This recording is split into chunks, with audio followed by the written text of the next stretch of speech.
The global financial collapse continues to take place, continues to set in, and the general public is unaware. If you're watching this video right now, I'm sure you have at least some awareness of what's happening. Who is behind this and how does it happen? I'm going to talk about one major thing that's going on today. We know specifically that the Fed is at the center of the crisis. The Federal Reserve bailed out banking institutions and corporations all around the world over the last few years. The Federal Reserve bailed out banks in Canada, Scotland, South Korea, and so many other places. There's no need for this. All of the countries have their own central bank. The Federal Reserve is bigger than everything. They are the center of the problem. I want to talk about bonds. Greek bondholders set for 74% loss. This was back in 2012. So we all heard about the Greek crisis that was happening, and that seemed like it was the first domino to fall. They were talking about how Greece would have to leave the Eurozone and so many other things.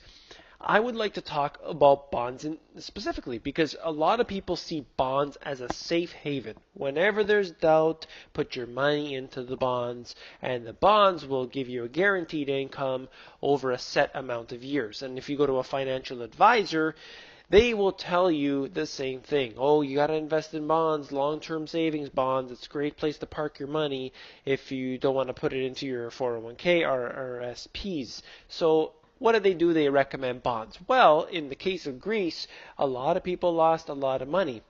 What is a bond? This is for the basics, for the beginners. Let's break it down into its most simple form. What is a bond? And this right here is a diagram from my book, The Money GPS. And I broke it down to its absolute simplest. The government has a pile of debt. They're all little IOU slips here.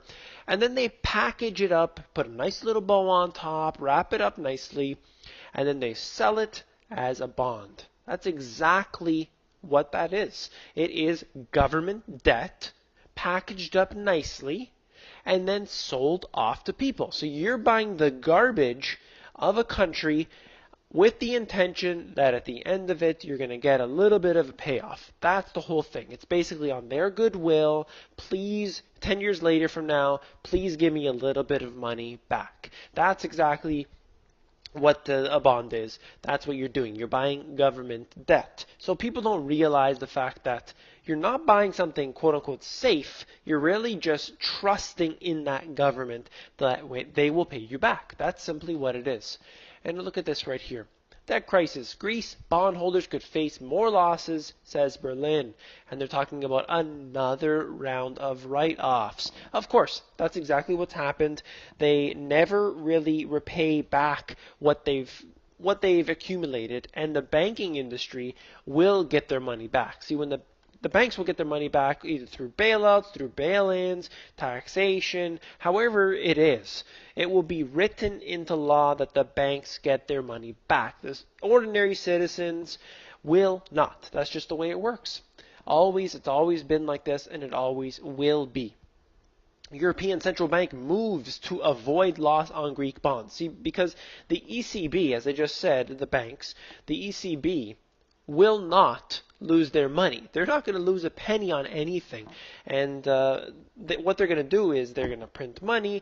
They're going to lower the interest rates. They'll do whatever it takes because they're above the law. They simply control the governments in our respective areas. So whatever government you're part of, whatever country you're a part of, they will be the victors. The Federal Reserve, the Central Bank of Canada, the ECB, wherever. They're winning, we're losing. Why? Because we're dealing with things like bonds. Bonds are not something that people should necessarily get into. Corporate bonds, I could see a potential there, but altogether, paper investments, you're really trusting in a system that you know very little about. Of course, you don't really know what a country's doing with their finances. A lot of it's transparent, but there is more that is, of course, in the really not shown to us. So, what do? We have to invest in real assets. I've talked about this many times. I'll just briefly mention. You want things like, not just these, things like gold and silver, junk silver, real estate. People who say real estate is too expensive,